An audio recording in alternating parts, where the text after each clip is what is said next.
Mayong gabi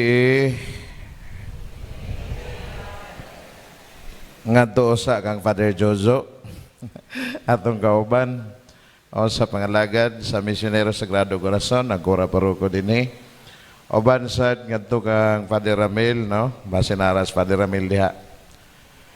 May gabi nimo Padre sa imong PPC Parish Pastoral Council sa tanan nga mga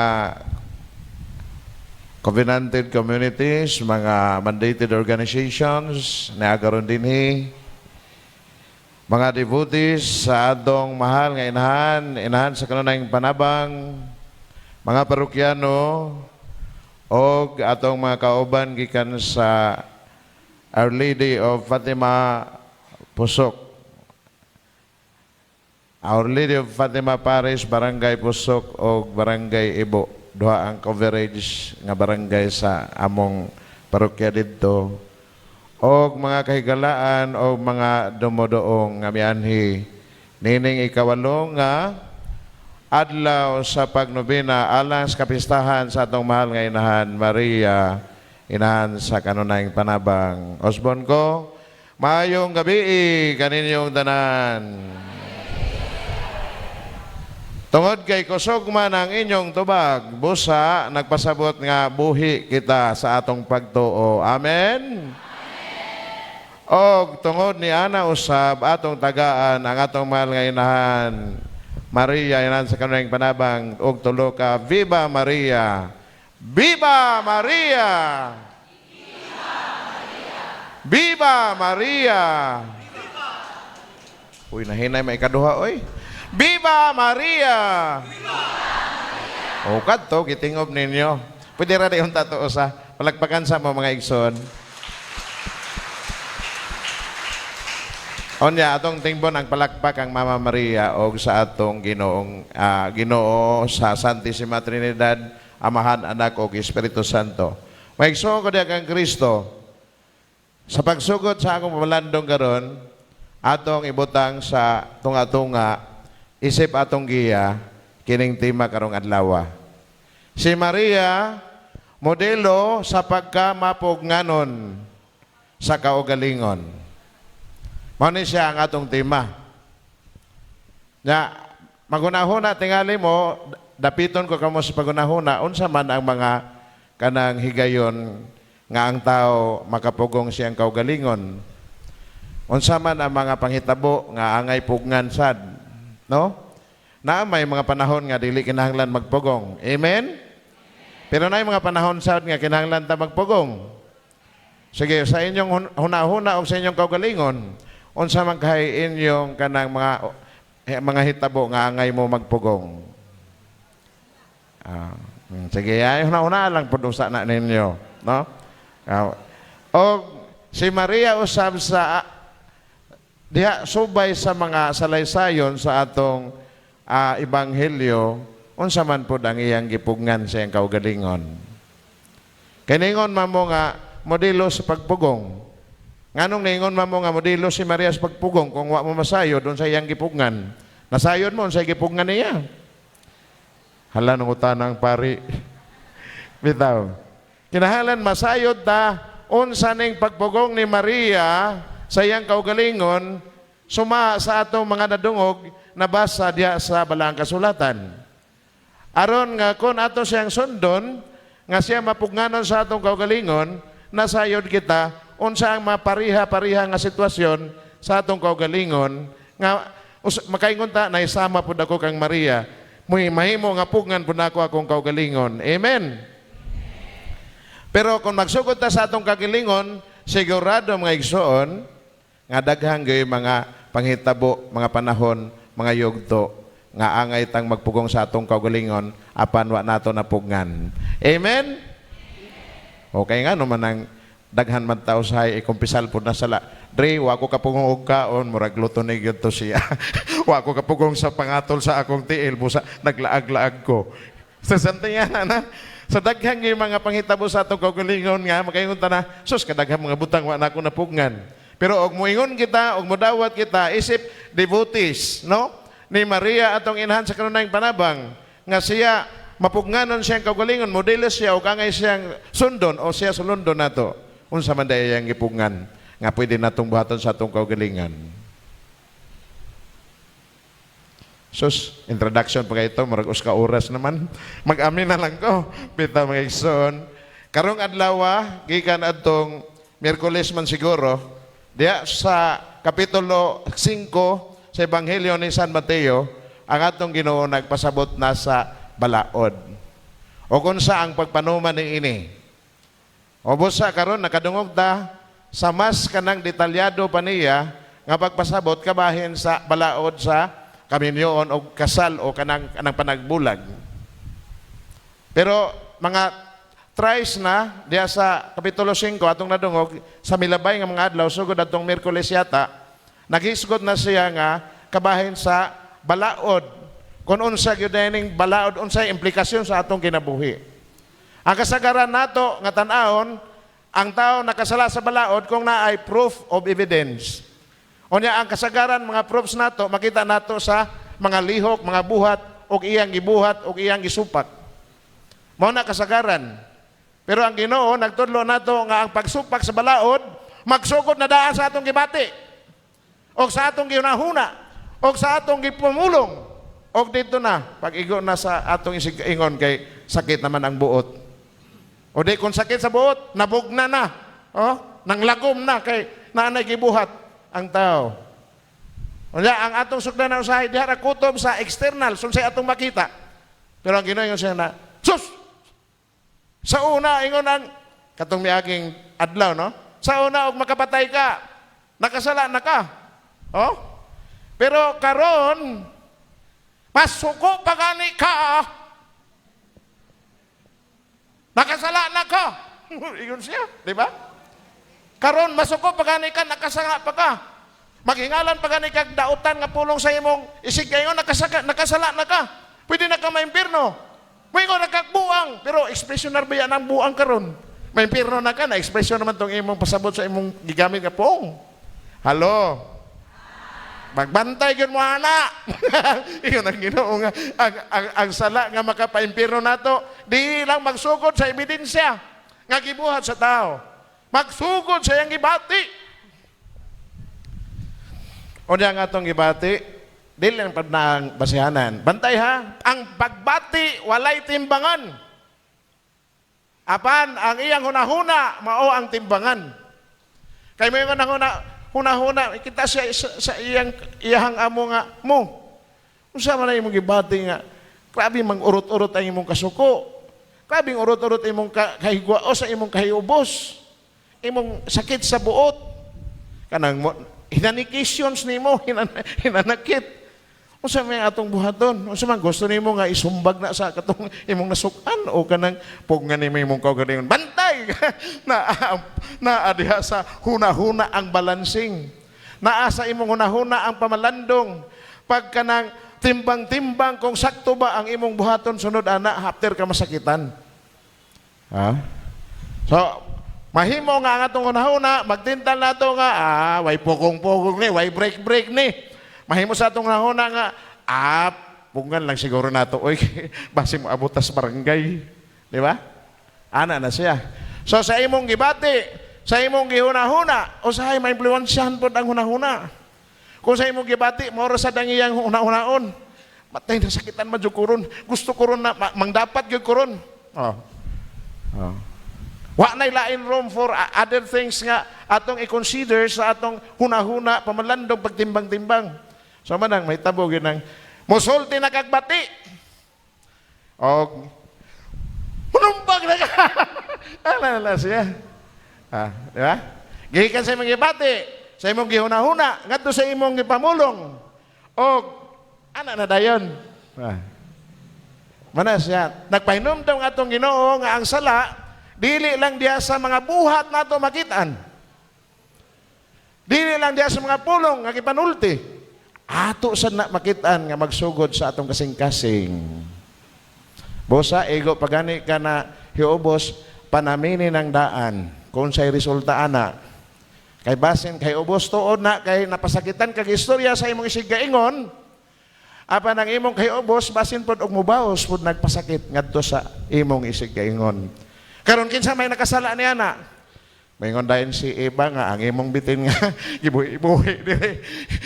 Tintal magkupakaon anang kuan mansanas diha. Oh, ako na ingon si Adan nga sus si Eva katong imong bag-o lang gipadanga rin ako.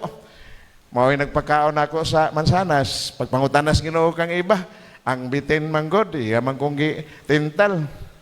Nasilutan silang to. Ipasa-pasa na to ang sala. Ha?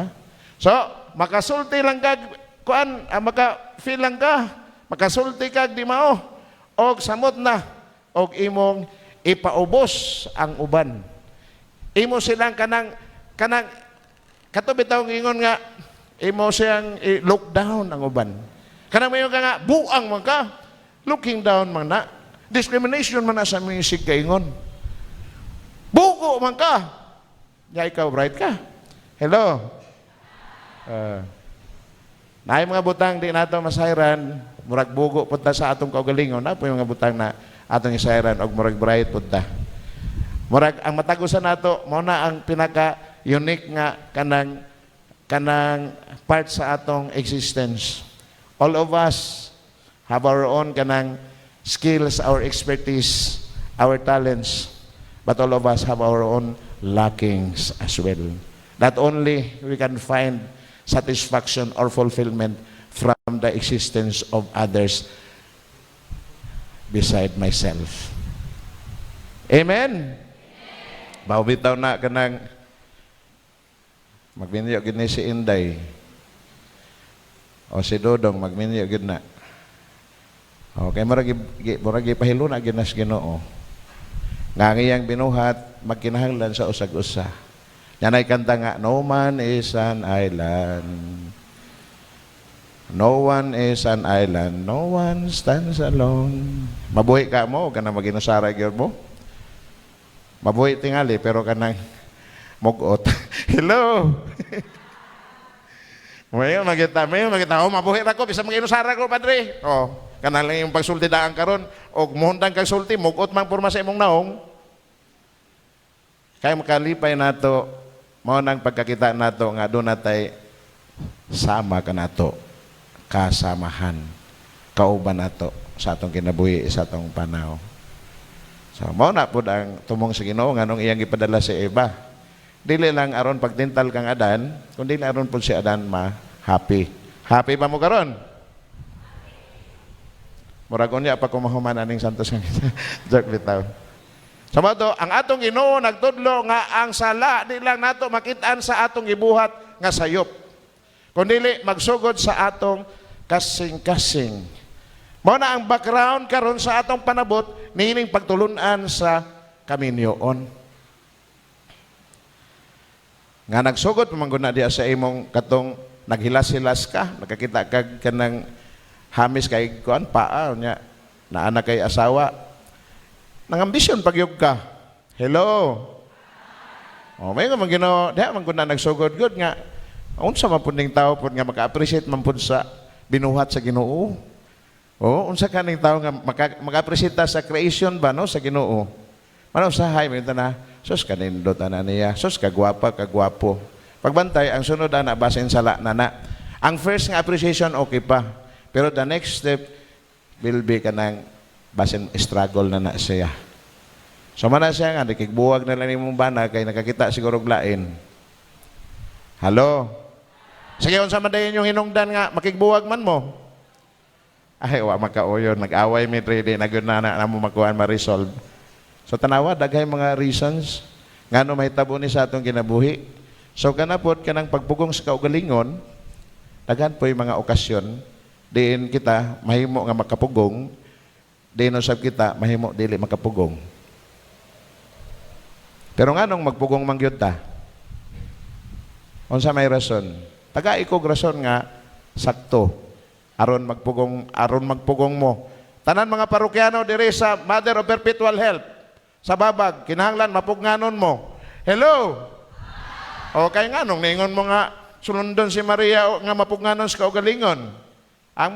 Ambot pasabot na mga ison nga, kumayon ta sulundon si Maria, atong nakitaan nga, applicable na sa atong kinabuhi. But for what reason are you going to suppress yourself? To deprive yourself of your own personal happiness, personal joy. For what reason that are you stopping yourself from kanang sana lang mga gibuhat nimo ikaw ray nasayod. Ha? Kinahanglan masayod taon say rason ngano nga pugna nato atong kaugalingon. Kay di ta makapugong og wala tay valid reason. Oh. Story sulti si sister unsay imong tubag sister. Aw? Ha? Kay bawo mo kanang hong-hong-hong. Daghan po na disgrasya na. Ako ginaduulo no. Sister be, di sa ko kaabot dire. Ako na ginuulo.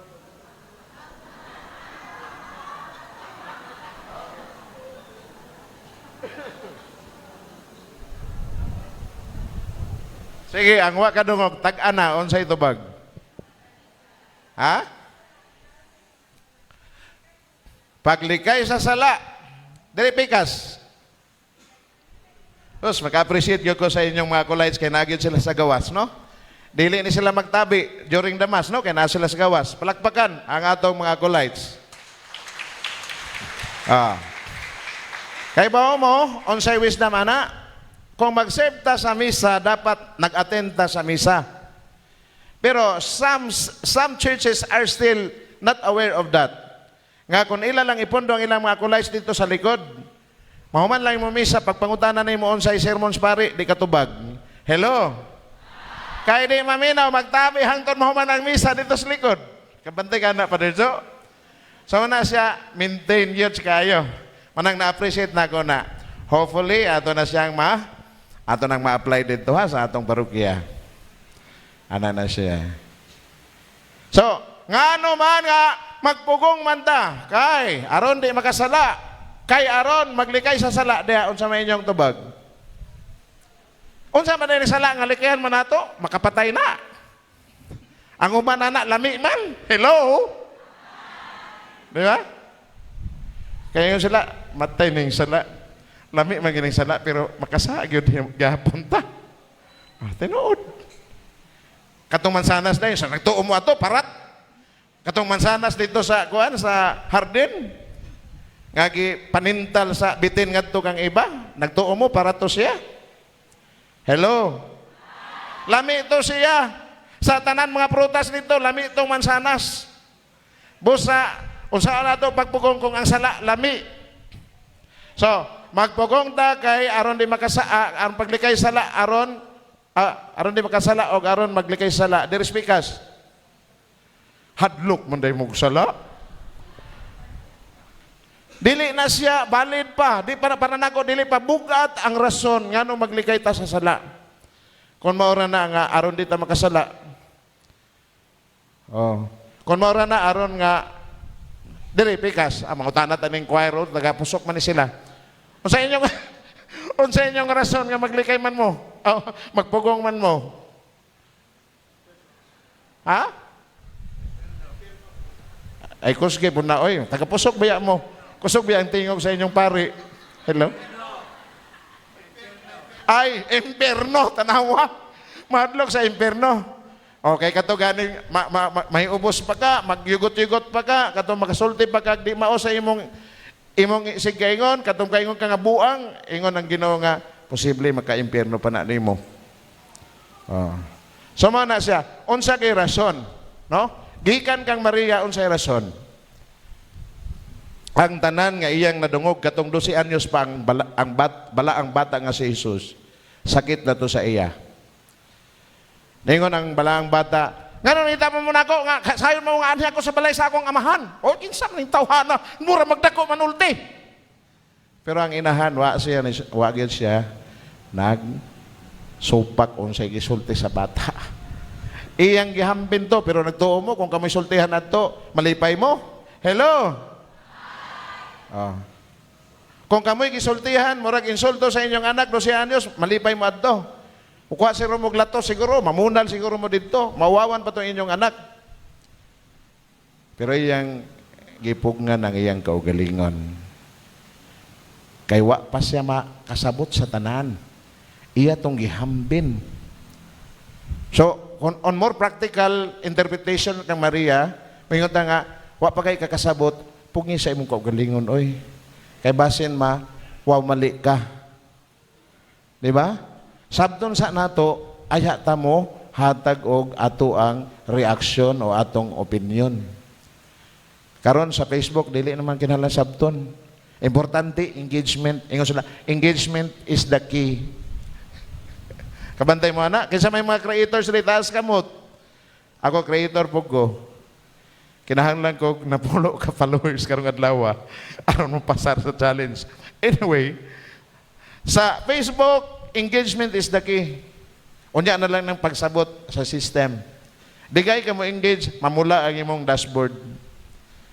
Pero dili man Facebook ang atong kinabuhi. Isip mga magtotoo ni Kristo, isip mga anak ni Maria. Si Maria nagpakita sa iyang kaluag, sa iyang paghukom, siyang kaugalingon. Dili dayon siya mo react. Ato siyang i-analyze. Kato sakit nito para sa usa ka inhansultihan ing yadto. Nya nakadungog pa ang kanang mga eskriba, mga magtutudlo dito sa templo. Sultihan sa imong anak nga ngadto. Wala siya motubag. Wasad siya kasabot, mao siguro nga wa siya nitubag. Iyang gihambin ang tanan.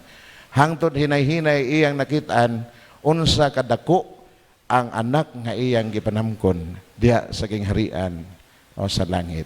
Kay siya bugtong anak sa Dios. Unsa kadako labi na dito sa iyan ang nadungog nga dili lang gamhanan ang mga pulong ni Jesus sa pagpanangyaw dito sa templo o sa sinaguga, kundi mismo ang iyang presensya gamhanan o ang iyang pag-ampo gamhanan usab, nakaayo sa mga masakiton, nakapanghingilin sa mga yawa, nakapakaon sa mga gutom. O busa, hinay-hinay gyud na siya na abot ang pagpadayag sa Dios ngadto kaniya. So tanawa unsa ang wisdom nga atong isuspend ang atong kanang feeling, atong emotion, ang atong kasing-kasing. Gipugngan ni Maria ang iyang kaugalingon. Ilabi na sa mga panghitabo o sa mga butang nga wala padayon niya hisabti. Iyang gihambin. Katong gisulti sa batang Hesus o ang gisulti ni kinsa gani nga propeta? Propeta Simeon. Nagtimaan kining bataa sa kalaglagan o kaluwasan sa katawhan sa Israel. O ang bangkaw mulapus sa imong mga kasing-kasing. Dito paglansang sa atong Ginoong Jesucristo sa krus, perting lapusa gyud, perting dugua sa kasing-kasing ni Maria. Dito niya nasabtan ang tanan sa mga gipamulong ni Propeta Simeon. Pero ogwa to niya mapugni, di na siya kabot atong puntuha nga ipadayag niya sa walay sana ipadayag kaniya 100% sa hingpit ang kahulugan sa sakripisyo sa atong Ginoong Jesucristo dito sa krus. Maudi ay ito ang pinaka sakit nga bangkaw milupos sa iyang kasing-kasing. So, nganong maglikay man ta pagpakasala, nganong magpugong man ta, nganong nga kanang murag maghisgot kay tagsala, kanang mangurog man mo. Hello. Taro nga unsa hinungdan nganong magpugong ta sa atong kaugalingon. Si Maria nagpugong sa iyang kaugalingon dili kay tungod aron makapugngan lang niya iyang kaugalingon. Iyang gihambin, iyang gipugnan, iyang gihambin aron iyang hisabtan ang mensahe sa Dios. Kay og dili nato pungan atong kaugalingon pagkadako tibuok nimo kinabuhi mawagtang kay wa nimo hisabti ang mensahe. You miss the whole of your life kung dili magay mo ingunta nga you miss half of your life for not understanding the message of God at that very moment of your life. So nagpugong yun. Pero pagpugong tungod kay aron na di ka makasala, aron di ka maimpyerno, pero unsa magay lintunganay ana. magpugong ta aron atong isabtan ang mensahe sa Ginoo. Kanang uban bitaw, kanang bitaw sa pito kagasa sa Espiritu Santo, kanang katapusan nindot pud na siya. Fear of the Lord. Mahadlok tas Ginoo, dili kay magkurog tas kahadlok. Kung dili nagtamod ta sa Ginoo nga dili siya masuko nato. So kung magpugong maganita sa atong kaugalingon, hinaot unta nga nagyoy bugat nga rason. Aron atong hisabtan ang mensahe sa Ginoo sa atong kinabuhi. O karon usab ang Ginoo magpabilin nga malipayon dinhi kanato. Amen. Paday ko tindog.